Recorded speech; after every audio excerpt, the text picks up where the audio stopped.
할렐루야. 올해에도 오늘이 12월 31일 한 해가 하여튼 시간은 가고 또 새날이 밝아오게 되네요.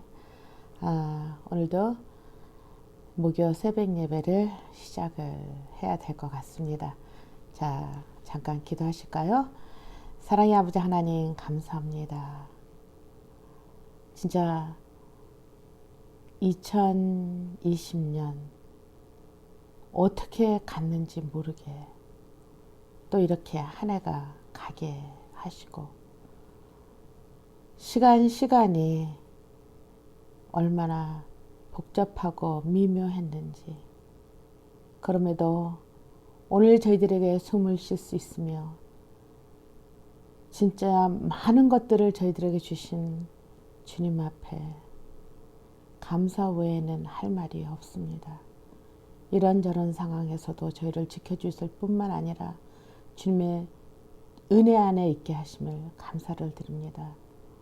오늘도 하나님의 놀라운 능력으로 사로잡아 주시고 주님의 때가 어떤 것인지 다시 한번 잘 알게 하여 주시옵소서. 예수님의 이름으로 간절히 기도드렸습니다. 아멘. 오늘 말씀으로는요, 그 제목으로는 새 하늘과 새 땅을 바라며 은혜와 지식에서 자라가라. 그런 제목이고요. 본문은 베드로후서 3장 10절에서 18절까지인데요. 제가 봉독해 드리겠습니다. 그러나 주의 날이 도둑같이 오리니 그 날에는 하늘이 큰 소리로 떠나가고 물질이 뜨거운 불에 풀어지고 땅과 그 중에 있는 모든 일이 드러나리로다. 이 모든 것이 이렇게 풀어지리니 너희가 어떠한 사람이 되어야 마땅하냐. 거룩한 행실과 경건함으로 하나님의 날이 임하기를 바라보고 간절히 사모하라. 그날에 하늘이 불에 타서 풀어지고 물질이 뜨거운 불에 녹아지려니와 우리는 그의 약속대로 의가 있는 곳인 새하늘과 새 땅을 바라보도다. 그러므로 사랑하는 자들아 너희가 이것을 바라보나니 주 앞에서 점도 없고 흠도 없이 평강 가운데서 나타나기를 힘쓰라. 또 우리 주의 오래 참으심이 구원이 될 줄로 여기라. 우리가 사랑하는 형제 바울도 그 받은 지혜도로 너에게 이같이 썼고 또 그 모든 편지에도 이런 일에 관하여 말하였으되 그 중에 알기 어려운 것이 더러 있으나 무식한 자들과 굳세지 못한 자들이 다른 성경과 같이 그것도 억지로 풀다가 스스로 멸망에 이르느니라. 그러므로 사랑하는 자들아 너희가 이것을 미리 알았은지 무법한 자들의 미혹에 이끌려 너희가 굳센 데서 떨어질까 삼가라. 오직 우리 주 곧 구주 예수 그리스도의 은혜와 그를 아는 지식에서 자라가라. 영광이 이제와 영원한 날까지 그에게 있을지어다. 아멘. 오늘 사도 베드로가 오늘 이 본문의 내용을 우리가 잠시 들여다보면 그 초대교회 당시에 많은 성도들은 그리스도께서 당대가 끝나기 전에 재림할 것이라고도 생각을 하고 있었던 것 같습니다. 아마도 그것은 이 세대가 지나기 전에 이 일이 다 일어나리라 마태복음 24장 34절에 하신 주의 말씀도 있었고 당대의 성도들이 생각하기에 땅끝까지 복음을 전파라는 주의 지상 명령이 마태복음 28장 19절이나 20절 또 사도행전 1절 8절에서도 어느 정도 성취된 것처럼 생각을 했었던 것 같습니다. 게다가 기독교에 대한 로마 제국의 대대적인 박해와 그 핍박으로 주께서 재림의 징조들 중 하나로 말씀하신 것에 대한 거짓 교사들의 잘못된 가르침과 이단 사설 등의 혼돈이 되어 있었던 것 같아요. 그래서 이 세 가지 사실을 들어 해명을 한다면 첫째로 하나님의 시간 개념은 인간의 시간 개념을 초월하고 있기에 하나님의 시간은 그때나 어제나 오늘이나 동일하시기에 하나님의 시간의 관념을 사실 어떻게 말로 표현할 수가 없는 것 같습니다. 여기 베드로후서 3장 8절에서 하는 것 같이 하루가 천년 같고 천년이 하루 같다고 베드로는 말하고 있지 않았습니까? 그 말은 하나님의 시간은 영원한 현재라고 생각하시면 되지 않을까 그렇게 생각이 됩니다. 둘째로 주의 재림이 더딘 것은 구원받을 수가 차기까지 그 마지막 그 한 사람까지 돌아올 때까지 그 마치 그 오래 참음의 흔적으로서 그 구약성경 노아의 홍수 창세기에 노아 홍수 사건을 통해 그 무두셀라가 장수를 했는데 969세까지 했고요.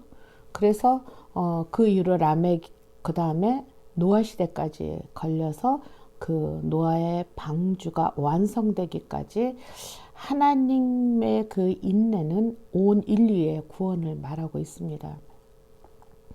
그래서 이 구원의 메시지나 또 우리가 생각할 때 그 율법이라고 하는 그것은 우리 믿는 사람한테만 적용이 되느냐? 아닙니다. 인간이 가지고 인간으로 태어난 모든 사람들에게는 양심과 그 다음에 그 마음에 가지고 있는 그 도덕의식이 있잖아요. 그래서 그것을 통해서 볼 적에 십계명이나 또는 이런 창세기 또 하나님의 구원의 이 뉴스 전체가 온 세상 인류 전체를 다 포함하고 있다고 보면 될 것 같습니다. 또한 셋째로 주의 재림의 소망을 견고히 하고 거룩한 행실과 경건함을 요구하신다라는 거죠. 그래서 여기 베드로서 10장 13절까지 하나님께서는 그야말이지 우리가 만신창이가 돼서 그러한 터지고 깨지고 그래서 어느 날 그 마지막 때 만나기를 원하지 않으시는 거예요. 설사 우리가 구원의 과정을 통해서 만신창이가 되고 억만진창이 됐다 하더라도 하나님께서는 그 이후에 우리에게 회복의 시간을 주지 않습니까? 그리고 또한 우리가 그 내면의 성숙함을 하나님께서는 원하시기 때문에 grow라고 하는 거, 자라야 된다라는 거. 그래서 성숙한 신앙인의 자세로 향해져 있을 때 저희들이 그 최고의 모습이 아닌가 그런 생각이 들어집니다. 그래서 우리 사도 베드로도 여기에서 봤을 때 처음에 그가 어땠습니까? 그는 굉장히 자기가 가진 자기 지식에 그리고 굉장히 감정적이고 충동적인 그런 신앙인이지 않았습니까? 그런데 그가 계속해서 하나님과 함께 하시고 하나님 성령께서 함께 하시니까 그의 신앙이 말씀에 근거한 신앙인으로 변화가 되었어요. 그래서 우리도 또한 신앙인의 자세는 신앙의 업적을 쌓는 것이 아니라 하나님을 바라보며 하나님과 함께 삶의 동반 또는 동행으로 변화되며 그와 합해져 있는 삶. 그래서 우리가 요한복음 15장 5절의 말씀처럼 그가 내 안에 내가 그 안에 그러니까 여기서 포도나무와 가지의 비유를 들어서 우리는 주님과 함께 붙어 있어야만이 저희들이 제대로 성숙한 삶을 살아가지 않을까 그런 생각이 들어요. 마지막 때의 현상으로 요한계시록 14장 6절에서 보면 그 천사가 공중에 날아가는데 땅에 거주하는 모든 자들이 곧 모든 민족과 종족과 방언과 백성에게 영원한 복음을 가졌더라. 그래서 여기에서 제가 아까 얘기했죠. 복음이라고 하는 것은 어떤 특정한 사람이 아니고 특정한 국민이 아니라 온 인류에게 향해진 하나님의 사랑의 메시지라고요. 그래서 그 말씀을 믿던 믿지 않던 그 복음의 가치는 보편적이다라는 거. 그래서 전 우주에 있는 모든 피조물을 향한 하나님의 사랑의 메시지로 하나님의 구원의 계획을 이루실 것을 말하고 있다고 볼 수가 있겠습니다. 물론 잠시 그 공중의 권세를 잡은 사단, 에베소서 2장 2절, 이 사단은 그 유한한 존재죠. 무한한 존재가 아닙니다. 한시적인 그 시간 허락을 통해서 그는 전 우주에게 결국은 망해서 없어질 것이며 또 우리에게는 새 하늘과 새 땅을 주실 것이며 또 진정한 사랑의 그 그리스도 예수의 피값으로 말미암아 그 사단의 노름을 복수해 주셨다 또는 갚아 주셨다. 그렇게 보면 어떨까 그런 생각이 드네요. 그러므로 우리 성도는 주의 재림의 시기가 언제냐에 대한 관심보다 주의 재림은 반드시 있을 것이라는 것이 진리이며 그 진리 자체의 소망을 갖고 지금 우리 현실이 환경과 생활이 어렵고 힘들고 고통 중에 있다 할지라도 우리는 그리스도인이라는 자존감을 가지고 그래서 그리스도인의 아이덴티티 바로 그 예수의 피값으로 하나님께서 자신의 최고의 그 선물인 아들을 우리를 위해 그를 제물로 바쳤고 또 바쳐서 우리를 구원해 주신 것처럼 우리도 우리의 그 어떤 최선보다 최고를 드려야 하지 않을까라는 그런 생각이 듭니다. 왜냐하면 사랑의 본질은 최고를 주는 것이 아니겠습니까? 사랑을 하는 사람들이 보면 우리 영국 속담 중에 사랑을 하면 천개의 눈이 생긴다라는 말을 가지고 있어요. 우리 하나님께서 비록 우리가 불순종을 했고 온갖 참으로 주님 앞에 해서는 안 된 그 많은 미스테이크도 그리고 얼룩진 그러한 상처투성이었지만 그러나 하나님께서는 우리를 사랑하시는 그분의 마음과 눈은 천개가 아니라 몇백만 개가 되지 않을까라는 생각이 들어요. 그래서 그 포용력의 무한한 사랑으로 그 에클레시아, 그러니까 에클레시아라고 하는 말이 무슨 말입니까? 선별되다 또는 불러내다라는 뜻이 되지 않습니까? 그래서 저희들을 그러한 계략 가운데 사단의 그 음침하고 음흉한 계략 안에서도 하나님께서는 자신의 그 숭고한 그의 사랑은 우리도 최고로 성화를 향한 성숙함을 목표를 지향할 수 있도록 하나님께서는 저희들의 성령을 저에게 부어주셨습니다. 우리가 그 탕자의 아들이 하늘과 아버지에게 죄를 졌다고 하지 않습니까? 그래서 그가 아버지 집으로 돌아갈 바로 그때가 그가 완전해지며 그가 최고로 거룩해지고 있는 그런 순간 그리고 그 순간에서 그는 흠이 없고 성결한 삶을 다시 살아갈 수 있는 엄청난 기회가 주어졌다고 볼 수가 있겠죠. 그래서 우리 전체는 하나님과의 교제가 평강 가운데에서 이루어지도록 하나님을 아는 참 지식으로 우리 최고를 드릴 수 있는 그런 삶을 살아야 되지 않을까. 그런데 그것은 우리가 그렇게 해야 된다고 되는 것이 아니라 주님께서 우리 마음에 하나님과 연합하는 마음을 통해서 성령께서 붙잡아 주심으로 말미암아 저희들이 그렇게 온전해질 수 있지 않겠습니까? 그래서 우리는 결코 죄의 영역에서 온전해지거나 거룩함을 이룰 수 없는 존재들이에요. 그래서 우리는 예수님이 필요하고 그 하나님의 넓으신 사랑 때문에 그 보혈의 의지함으로 말미암아 우리가 영원한 하나님의 품에 안길 수 있다라는 그 이터널 라이프를 저희들에게 주신 것이죠. 그래서 오늘 이 시대에 많은 또 지금 저희들이 살고 있는 세상도 마찬가지죠.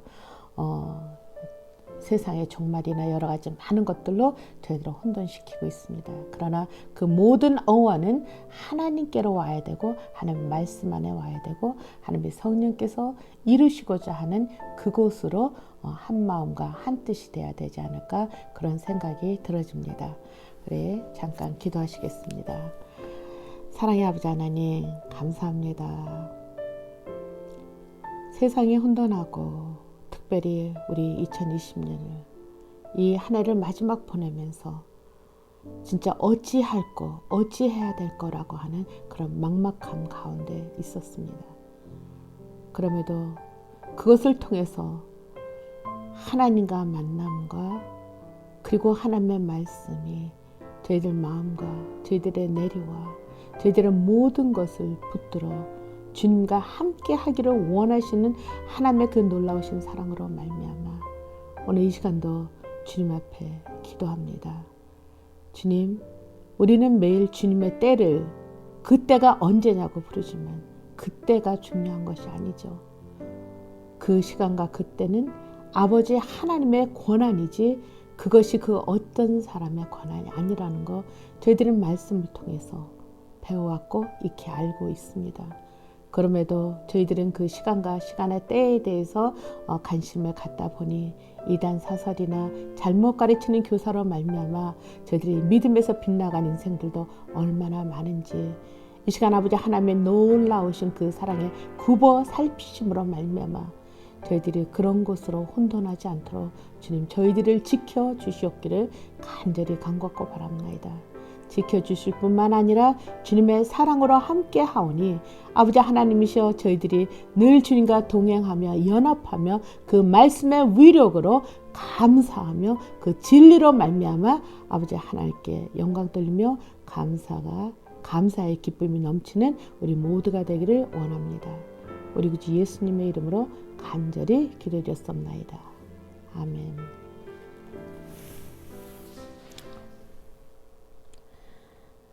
참으로 귀하신 아버지 하나님,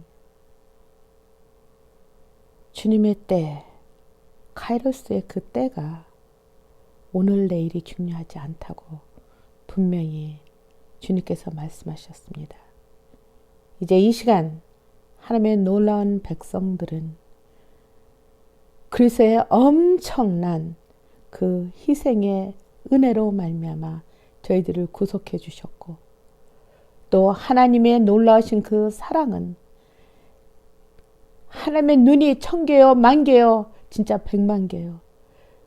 그 마음의 눈으로 저희들을 보살피시는 하나님의 놀라운 구원의 계획의 그 사랑과 저희들을 그대로 내버려 두지 아니하고 하나님의 놀라우신 그 품 안에 성령의 교통하심으로 말미암아 오늘도 아버지 하나님과 함께하며 영원히 주님과 함께하며 매일매일 거룩하여지며 저희들이 주님의 최고의 것이 되기를 원하는 모든 우리 아름다운 교회 성도님들과 이 영상을 통해서 같이 하고 있는 당신의 귀한 백성들 위에 지금부터 영원히 함께하옵시기를 간절히 축원하옵나이다.